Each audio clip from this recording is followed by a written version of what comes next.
Crash നടക്കുന്ന സമയത്ത് എങ്ങനെയായിരുന്നു റൂട്ടീൻ എങ്ങനെയാ? എല്ലാം സൈലം. നീറ്റ് എക്സാമിനേഷൻ ഹാളിൽ എന്താ അവസ്ഥ? ചില്ലായിട്ടാണ് പോയി എഴുതിയത്. ക്രാഷ് കോഴ്സ് തുടങ്ങുന്ന സമയത്ത് എനിക്ക് ഫിസിക്സ് ഭയങ്കര പാടായിരുന്നു. പഠിപ്പിക്കുന്നതൊക്കെ നല്ലോണം മനസ്സിലാക്കി തരുമായിരുന്നു സാറ്. മനസ്സിലായി തുടങ്ങിയപ്പോൾ തന്നെ ക്വസ്റ്റ്യൻസ് ഒക്കെ ചെയ്യാൻ പോയി. എന്റെ കൂടെയുള്ളത് ദേവി, നമ്മുടെ സ്വന്തം ദേവി നന്ദന. സൈലത്തിന്റെ ക്രാഷ് പ്രോഗ്രാമിന്റെ ഭാഗമായി ഇന്ന് ഞാൻ ദേവിയുടെ കൂടെ നിൽക്കുന്നത് മഞ്ചേരി മെഡിക്കൽ കോളേജിലാണ്. +2 പഠിക്കുമ്പോൾ അല്ലെങ്കിൽ +2 പരീക്ഷ മാർച്ചിൽ കഴിഞ്ഞ് ഇമ്മീഡിയറ്റ്ലി സൈലത്തിന്റെ ഭാഗമാവുക, ക്രാഷ് പ്രോഗ്രാമിലൂടെ അടിപൊളിയായി പഠിച്ച് ആ നീറ്റ് എക്സാമിനേഷനിൽ തന്നെ നല്ല മാർക്ക് വാങ്ങി ഇതാ മഞ്ചേരി മെഡിക്കൽ കോളേജിൽ എത്തി നിൽക്കുകയാണ് ദേവി. ദേവിയുടെ വിശേഷങ്ങളാണ് നമ്മൾ ഇന്ന് അറിയുന്നത്. ഇപ്പൊ ദേവി +2 കഴിഞ്ഞ ഉടനെയാണ് എക്സാം എഴുതിയിട്ട് ഇപ്പൊ മഞ്ചേരി മെഡിക്കൽ കോളേജിൽ നിൽക്കുന്നത്.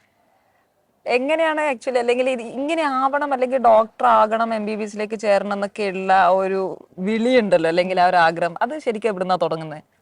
സത്യം പറഞ്ഞാൽ ഞാൻ 10th കഴിഞ്ഞിട്ട് എല്ലാവരും ചോദിക്കില്ലേ എന്ത് കോഴ്സാ ചേരുന്നേ, അതുകൊണ്ട് ഏതാ സയൻസ് ആണോ സോഷ്യൽ ആണോ. അപ്പോഴൊന്നും എനിക്ക് ഒരു ഐഡിയ ഇല്ല. വീട്ടുകാർ പറഞ്ഞു സയൻസ് എടുക്ക്, ഓക്കെ സയൻസ് എടുത്തു. എന്നിട്ട് എനിക്ക് ഡോക്ടറാണോ അങ്ങനെ ഒന്നും ഇല്ലായിരുന്നു. പക്ഷേ സ്വാഭാവികമായിട്ട് എല്ലാവരും ചേർക്കുന്ന പോലെ എന്നെയും ഒരു നീറ്റിന്റെ ബേസ് പോലെ ഒരിടത്ത് ചേർത്തായിരുന്നു. ഞാൻ അങ്ങനെ വലിയ കാര്യമായിട്ടൊന്നും പഠിച്ചില്ല. അച്ഛനും +2 ഡിസംബർ +2 കഴിയാറായപ്പോ ഡിസംബറിൽ എൻ്റെ അപ്പൂപ്പ മരിക്കുക. അപ്പൊ അപ്പൂപ്പൻ്റെ മരിക്കുന്നതിന് മുമ്പ് ഏറ്റവും വലിയൊരു ആഗ്രഹമായിരുന്നു ഫാമിലിയിൽ ആരെങ്കിലും ഒക്കെ ഒന്ന് ഡോക്ടറാണെന്ന്. അത് ആദ്യം മക്കളിലാ നോക്കിയത്. അപ്പൊ അവരാരും അതിൽ ഇൻട്രസ്റ്റിലായിരുന്നു. പിന്നെ പേരക്കുട്ടികളെ, അപ്പൊ അതില് ഞാനാണ് അത് സാധിച്ചു കൊടുക്കാൻ പറ്റും. പക്ഷെ അപ്പൊ വച്ച് കഴിഞ്ഞിട്ടാണ് മാത്രം. പക്ഷെ എനിക്കൊന്ന് ഒബ്വിയസ്ലി ഇപ്പൊ നമ്മളിവിടെ എത്തിയിരിക്കുന്നത് അവർക്കെല്ലാം ഫീൽ ചെയ്യുന്നുണ്ടാവും, അതിൽ അവർ സന്തോഷിക്കുന്നുവെന്ന് വിചാരിച്ച് തന്നെ നമുക്ക് മുന്നോട്ട് പോകാൻ വേണ്ടി സാധിക്കും. അപ്പൊ എങ്ങനെയാണ് ഇത് ഭയങ്കര വലിയ, എല്ലാ കുട്ടികൾക്കുള്ള ഭയങ്കര വലിയൊരു കൺഫ്യൂഷൻ. അങ്ങനെ +2 പഠിക്കുന്ന ഒരു കുട്ടിക്ക് ഇത് കിട്ടുമോ, അത് കിട്ടൂല എന്ന് തന്നെ ഉറച്ച് വിശ്വസിക്കുന്ന ഒരു സമൂഹമുണ്ട് നമുക്ക്. എസ്പെഷ്യലി അതായത് വീട്ടിൽ നിന്ന് തന്നെ പഠിക്കുന്നു, എന്നിട്ട് ഓൺലൈൻ ക്ലാസ്സിലേക്ക് ജോയിൻ ചെയ്യുന്നു. ഇത് എല്ലാം കൂടി എങ്ങനെ ബാലൻസ് ചെയ്യാൻ വേണ്ടി പറ്റി, അല്ലെങ്കിൽ എങ്ങനെയാ ഇത് സത്യത്തിൽ എങ്ങനെ നേടിയെടുത്തത്? സത്യം പറഞ്ഞാൽ നീറ്റിൽ ഭയങ്കര വലിയ കാര്യമായിട്ട് ഒന്നുമില്ല. നമ്മൾ പേടിക്കാതെ ഹാർഡ് വർക്ക് ചെയ്യാൻ റെഡി ആണെങ്കിൽ നമുക്ക് കിട്ടും, അത്രേ ഉള്ളൂ. ഇപ്പൊ ഈ ക്രാഷ് നടക്കുന്ന സമയത്ത് എങ്ങനെയായിരുന്നു റൂട്ടീൻ, എങ്ങനെയാ പഠിച്ച്? അതെല്ലാം സൈലം എങ്ങനെ ടൈം ടേബിൾ ഉണ്ടാക്കിയായിരുന്നു അതുപോലെ ഞാൻ പഠിച്ചത്. അതായത് എനിക്കിപ്പോഴും ക്രാഷിന് നമ്മളിങ്ങനെ രാവിലെ ഇപ്പൊ എണീക്കുന്നു, ഇത്ര സമയം പഠിക്കുന്നു, ക്ലാസ് അറ്റൻഡ് ചെയ്യുന്നു, അതിനുശേഷം സെൽഫായിട്ട് വർക്ക് ചെയ്യുന്നു, ആ ടൈം ടേബിൾ എക്സാക്ട് അതുപോലെ ഫോളോ ചെയ്തു. കാരണം ഈ ക്രാഷിനൊക്കെ മുമ്പായിട്ട് ശ്രുതി മാം ടൈം ടേബിൾ സെറ്റ് ചെയ്യുക അതെല്ലാം നമുക്ക് ഓൾറെഡി പറഞ്ഞു കഴിഞ്ഞ് തന്നു. അപ്പൊ ഇനി അത് നമ്മൾ അനുസരിച്ച് നമ്മളെ തന്നെ വിശ്വസിച്ചങ്ങ് മുന്നോട്ട് പോവാ. അപ്പൊ ഫുൾ ടൈം ഡെഡിക്കേറ്റഡ് ആയിട്ട് ആ ക്രാഷ് പ്രോഗ്രാമിന്റെ സമയത്ത് അങ്ങനെ അങ്ങിരുന്നു അല്ലേ? ഇതിൽ എന്നിട്ട് ഇപ്പൊ കുറെ മറ്റു കുട്ടികളെ സംബന്ധിച്ച് അല്ലെങ്കിൽ ഒരു റിപ്പീറ്റേഴ്സിനേക്കാളും ദേവിയെ വ്യത്യസ്തയാക്കുന്നതെന്ന് പറഞ്ഞാൽ ദേവിയിൽ കുറെ പോർഷൻസ് ഡിലീറ്റഡ് ആണ്. ഇപ്പൊ ഇപ്രാവശ്യമുള്ള നീറ്റ് എഴുതുന്ന കുട്ടികൾക്ക് കുറെ പോർഷൻസ് ഡിലീറ്റഡ് ആണ്, പക്ഷെ കഴിഞ്ഞ വർഷം ഡിലീറ്റഡ് ആയിരുന്നില്ല.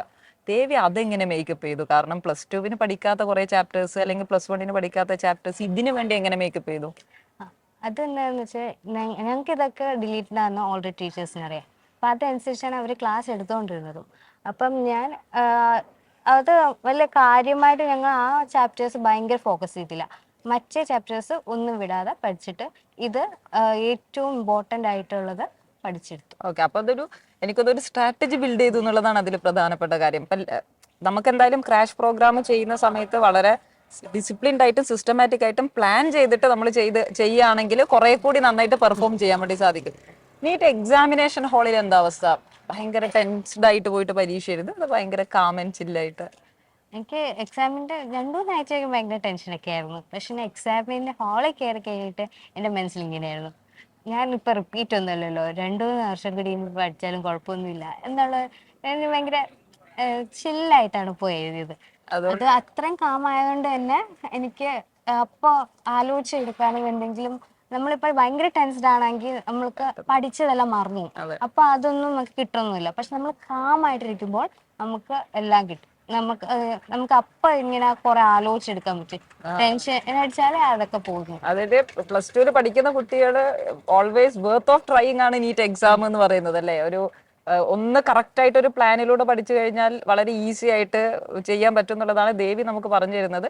അപ്പൊ ഇതല്ലാതെ ദേവി വേറെ, അതായത് എക്സാമിനേഷൻ ഹാളിൽ ഒന്ന് കൂളായിരുന്നു, അത് ദേവി എന്തായാലും ഹെൽപ്പ് ചെയ്തിട്ടുണ്ട്. പിന്നെ കുറെ ചാപ്റ്റേഴ്സ് ഈ പറഞ്ഞ പോലെ ഡിലീറ്റഡ് പോർഷൻസിന്റെ അതിൽ കൂടുതൽ ഫോക്കസ് ചെയ്യാതെ ഇത് കൂടുതൽ നന്നായി ചെയ്തു. അതല്ലാതെ വേറെ ഏതെങ്കിലും രീതിയിൽ എക്സാം എഴുതുമ്പോൾ ഏതെങ്കിലും ഒരു പാറ്റേണോ ഏതെങ്കിലും ഒരു സബ്ജക്ട് അങ്ങനെ എന്തെങ്കിലും ചോയ്സ് വെച്ചിട്ടുണ്ടോ, ആദ്യം ഇത് എഴുതണം?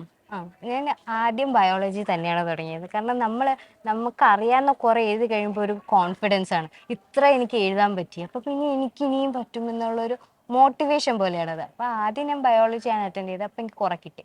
പിന്നെ ആദ്യം ഈസി ക്വസ്റ്റ്യൻസ് ആണ് ആദ്യം ചെയ്തു പോവുക. എന്നിട്ട് പിന്നെ 2-3 റൗണ്ട് ആയിട്ടാണ് ഇതിനുള്ള എല്ലാ ടിപ്സ് ആൻഡ് ട്രിക്സ് എല്ലാം പറഞ്ഞു തന്നതും സൈലം തന്നെയാണ്. ഞാൻ ഒരു നീറ്റ് എങ്ങനെ ഫേസ് ചെയ്യണം ഒരു ഇതും ഇല്ലാതെയാണ് പോകുന്നത്. അവിടെ പോയിട്ട് എല്ലാം പറഞ്ഞു തരുന്ന ടീച്ചേഴ്സ് തന്നെയാണ്.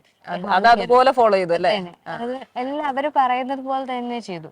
ഒരു അങ്ങനെ എന്റേതായിട്ട് ഞാൻ പുതിയ ടിപ്സോ ഒന്നുമില്ല, എല്ലാം അവര് തന്നെ പറഞ്ഞു തന്നത് തന്നെ ഞാൻ ബയോളജി ടൈം മാനേജ്മെന്റ് ഒക്കെ എങ്ങനെയാ ചെയ്യാൻ പറ്റിയത്? മാനേജ്മെന്റ് കുഴപ്പമില്ലായിരുന്നു, കുഴപ്പമില്ലാതെ തന്നെ മാനേജ് ചെയ്യാൻ വേണ്ടി. കാരണം നമുക്ക് ഇവര് മോക്ക് ടെസ്റ്റ് കുറെ ചെയ്യിപ്പിച്ചായിരുന്നു. അവസാനത്തെ 2 വീക്ക് ഫുൾ അത് തന്നെയായിരുന്നു. ഞങ്ങൾക്ക് ഡെയിലി ടെസ്റ്റ് ഉണ്ട്, പിന്നെ വീക്ക്ലി ടെസ്റ്റ് ഉണ്ട്. ഈ ടെസ്റ്റ് എല്ലാം എഴുതി വന്നപ്പോ തന്നെ എല്ലാ ടെസ്റ്റും എഴുതിയോ ദേവി? ഒരു ടെസ്റ്റ് മാറ്റം. അപ്പൊ ആ ടെസ്റ്റിന് ആദ്യമേ നല്ല നല്ല മാർക്ക് വന്നോ അതോ കുറേ? ആദ്യമൊക്കെ നല്ല മോശമായിരുന്നു. എന്നിട്ടും അപ്പൊ മോശമാകുമ്പോ നമുക്ക് സ്വാഭാവികമായിട്ട് ഒരു വിഷമം ഉണ്ടാകും, അത് ഇനി ഞാൻ ഇത് എഴുതുന്നില്ല അങ്ങനെയൊന്നും തീരുമാനിക്കാത്ത എന്തായിരുന്നു? ലൈക്ക് എന്താ തീരുമാനിക്കാത്തത്? എന്തായിരുന്നു അതിന്റെ മോട്ടിവേഷൻ ഇനി എഴുതണം എന്നുള്ളത്? ഇത് എന്റെ ഫാമിലിയിൽ ഒരു വലിയ ആഗ്രഹമായിരുന്നു. അത് എനിക്ക് ഫാമിലി ഭയങ്കര സപ്പോർട്ടാണ് ഞാനിപ്പോ തോച്ച് കഴിഞ്ഞാൽ തന്നെ അത് കുഴപ്പമില്ല, നമുക്ക് ഇനിയും ചെയ്യാം, failure the stepping stone of success, അത് എനിക്ക് അങ്ങനെ പറഞ്ഞോണ്ടിരിക്കും. അപ്പൊ അവരുടെ ആ ഭയങ്കര സപ്പോർട്ടാണ് എന്നെ ഇവിടം വരെ എത്തിച്ചത്. അപ്പൊ ദേവിയെ സംബന്ധിച്ച്, അല്ലെങ്കിൽ ഇപ്പൊ +2 പഠിക്കുന്ന കുട്ടികളെ അഡ്രസ് ചെയ്യുന്ന രീതിയിൽ നമുക്കൊന്ന് നോക്കാം. ദേവിയുടെ ഏറ്റവും സ്ട്രോങ് സബ്ജക്ട് ഏതായിരുന്നു +2 പഠിക്കുന്ന സമയത്ത്? ഓഫ്കോഴ്സ് ബയോളജി ആയിരുന്നു. Biology, especially zoology. സുവോളജി അത് അപ്പം തന്നെ ഫുള്ള് അപ് ടു ഡേറ്റ് ആയിട്ട് പഠിച്ച് അങ്ങനെ കവർ ചെയ്യുമായിരുന്നു. ഏറ്റവും കൂടുതൽ സ്ട്രഗിൾ ചെയ്ത സബ്ജക്ട് ഏതാ? അതൊരു പക്ഷേ കെമിസ്ട്രി, ഓർഗാനിക് ആയിരിക്കും. കാരണം കെമിസ്ട്രി സ്കൂളിൽ പഠിക്കുന്ന പോലെയല്ല, അത് നമ്മൾ വേറൊരു സ്ട്രാറ്റജി വെച്ച് വേണം നീറ്റിന് വേണ്ടി പഠിക്കാൻ. അപ്പോൾ അത് മനസ്സിലാക്കുന്നത് ക്രാഷ് കോഴ്സ് ഏകദേശം ഹാഫ് ആയപ്പോഴാണ്.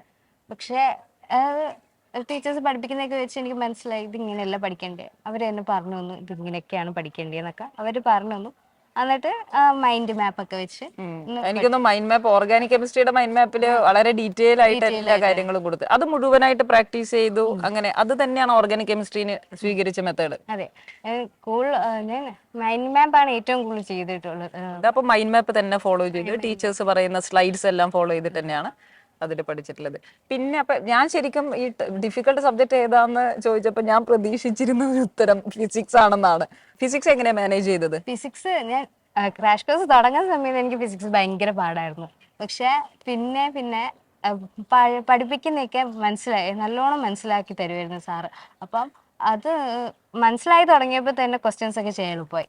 പിന്നെ അത് ചെയ്ത് വന്നപ്പോൾ ഫിസിക്സ് പ്രശ്നമില്ലാതായി. പിന്നെ പാഴായിട്ട് വന്നത് കെമിസ്ട്രി, ഓർഗാനിക്. അത് നമ്മൾ ഇതുവരെ പഠിക്കാത്ത ഒരു രീതി മാറ്റി പഠിക്കും. അതായത് സ്കൂളിൽ നിന്ന് വന്നിരിക്കുന്ന ഒരു രീതിയിൽ നിന്ന് ഒരു മാറ്റം ഉള്ളത് കൊണ്ടാണ് നമുക്കത് പെട്ടെന്ന് ഇങ്ങനെ സീരീസ് ഒക്കെ ആയിട്ട് ക്വസ്റ്റ്യൻസ് ഒക്കെ വരുമ്പോൾ ചെറുതായിട്ട് നമ്മളൊന്ന് ടെൻഷനായി പോകും അല്ലെ? അപ്പൊ ഫിസിക്സ്, സുവോളജി, ബോട്ടണി തരക്കേടില്ലാതെ അതായത് സുവോളജി പോലെ തന്നെ അത്യാവശ്യം സ്ട്രോങ് ആയിട്ട് തന്നെ ചെയ്യാൻ പറ്റി. ഇപ്പം +2 പഠിക്കുന്ന കുട്ടികള് ഇപ്പൊ നീറ്റിന് പോകണമെന്ന് ആഗ്രഹിക്കുന്നവരുണ്ടാവും. പക്ഷെ എനിക്ക് ഉറപ്പുണ്ട് അവരെല്ലാം മനസ്സിൽ വിചാരിച്ചിരിക്കുന്നത് ഞാൻ +2 കഴിഞ്ഞിട്ട് ഞാൻ എന്തായാലും റിപ്പീറ്റ് ചെയ്തോളാന്നായിരിക്കും. മെജോറിറ്റി കുട്ടികളും ചിലപ്പോൾ വീട്ടിലും പറഞ്ഞു വെച്ചിട്ടുണ്ടാവുക, ഓക്കെ ഞാൻ അടുത്ത വർഷം റിപ്പീറ്റിന് ചെയ്തോളൂ, എനിക്ക് ഡോക്ടർ ആവണം. അവർക്ക് എന്താണ് ദേവിക്ക് പറയാനുള്ളത് അവരോട്? ഞാനും ഇങ്ങനെ റിപ്പീറ്റ് ചെയ്യണമെന്നൊക്കെ വിചാരിച്ചിരിക്കുകയായിരുന്നു. പക്ഷെ എനിക്ക് ഇങ്ങനെ ഒരു ഇൻസ്പിറേഷൻ പെട്ടെന്ന് വന്നപ്പോൾ അത് വെച്ച് അങ്ങ് പഠിച്ചു. അപ്പം ആ ഒരു തീ ഉള്ളിലുള്ളപ്പോൾ നമ്മൾ പഠിക്കും. അപ്പൊ അത് അത്രയും പഠിച്ചാൽ മതി. നമ്മൾ ആക്ച്വലി നമ്മുടെ ഒരു ലേസിനെസ് ആണ് നമുക്ക് ഇത് ഒന്ന് തുടങ്ങണല്ലേ, സ്റ്റാർട്ട് ചെയ്താലേ നമുക്ക് എന്തെങ്കിലും ഫിനിഷ് ചെയ്യാൻ പറ്റുന്നുള്ളതാണ്. അപ്പൊ സ്റ്റാർട്ട് ചെയ്യാനുള്ള ഒരു ധൈര്യം നമ്മൾ തന്നെ ഉണ്ടാക്കണം. അതെ, അപ്പം അത് ഉണ്ടാക്കി കഴിഞ്ഞാൽ നമുക്ക് ഉറപ്പായിട്ടും. എക്സാക്ട്ലി. അപ്പൊ എനിക്ക് തോന്നുന്നു ഇപ്പം +2 പഠിക്കുന്നവര് ഇപ്പോഴേ ഈ പ്രിപ്പറേഷൻസ് സ്റ്റാർട്ട് ചെയ്യുകയാണെങ്കിൽ നല്ല രീതിയിൽ തന്നെ അവർക്ക് മുന്നോട്ടേക്ക് പോകാൻ വേണ്ടി പറ്റും. ലാസ്റ്റ് അതായത് +2 എക്സാം കഴിഞ്ഞതിന് ശേഷമാണ് ദേവി ക്രാഷില് എഫക്ട് അല്ലെ വളരെ ആക്റ്റീവായിട്ട് എഫക്റ്റീവായിട്ടൊക്കെ പഠിക്കാൻ വേണ്ടി തുടങ്ങിയത്. അപ്പൊ നമ്മളെ കാണുന്ന ഇപ്പൊ +2 കുട്ടികൾ ഇപ്പോഴേ ആലോചിക്കുകയാണെങ്കിൽ എനിക്ക് തോന്നുന്നു കുറെ കൂടി അവർക്ക് ഡിസിപ്ലിൻഡ് ആയിട്ട് കുറെ കൂടി ബേസ് ഒക്കെ ക്ലിയർ ചെയ്യുന്ന രീതിയിലേക്ക് അവർക്ക് പഠിക്കാൻ വേണ്ടി സാധിക്കും.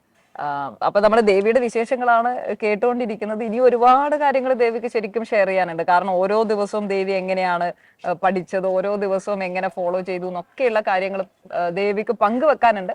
പക്ഷെ ഇപ്പൊ നമ്മൾ കണ്ടിരിക്കുന്ന അല്ലെങ്കിൽ ദേവിയിലൂടെ നമ്മൾ കേട്ടിരിക്കുന്നത് നമുക്ക് അതിന് അങ്ങനെ ഒരു ആഗ്രഹം ഉണ്ടെങ്കിൽ, ഡിസയർ ഉണ്ടെങ്കിൽ ഉറപ്പായിട്ട് നമുക്ക് അതിൽ എത്തിച്ചേരാൻ പറ്റും. അപ്പോൾ ടൈം എന്ന് പറയുന്നത് ടൈം മാത്രമല്ല, നമ്മുടെ മൈൻഡ് സെറ്റ് വളരെ പ്രധാനപ്പെട്ടതാണ് എന്നുള്ളതാണ് ദേവി നമ്മളോട് ഷെയർ ചെയ്തിരിക്കുന്നത്.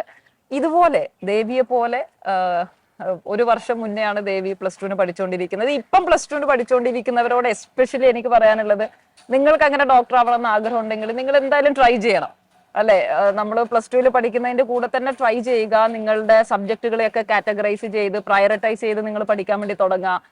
ഓരോരുത്തർക്കും പഠിക്കാൻ ഓരോ സ്ട്രാറ്റജി ആയിരിക്കും ഉണ്ടാവുക. നമ്മുടെ സ്ട്രോങ് വീക്ക് സബ്ജക്ട് ഏതാണെന്ന് ദേവിക്ക് നന്നായിട്ട് അറിയായിരുന്നു. എനിക്ക് ഏതൊക്കെ ചാപ്റ്റേഴ്സ് അറിയാന്നുള്ളത് ദേവിക്ക് അറിയാം. സുവോളജി ഓൾമോസ്റ്റ് ഓക്കെ ആയിരുന്നു ദേവി. ഓർഗാനിക്കിലാണ് വീക്ക്. ഇതൊക്കെ ഐഡന്റിഫൈ ചെയ്യാൻ വേണ്ടി പറ്റിയിട്ടുണ്ട്. അങ്ങനെ നമ്മൾ നമ്മുടെ ഏരിയാസ് മനസ്സിലാക്കുക, സ്ട്രോങ് വീക്ക് ഏരിയാസ് ഐഡന്റിഫൈ ചെയ്യുക, അതിനനുസരിച്ച് പഠിക്കാനുള്ള തയ്യാറെടുപ്പുകൾ എല്ലാവരും ചെയ്യുക. ഓക്കെ, സോ എല്ലാവർക്കും wish you all the best. അപ്പൊ നമുക്കിത് ഇവിടെ വെച്ച് വൈൻഡപ്പ് ചെയ്യാം.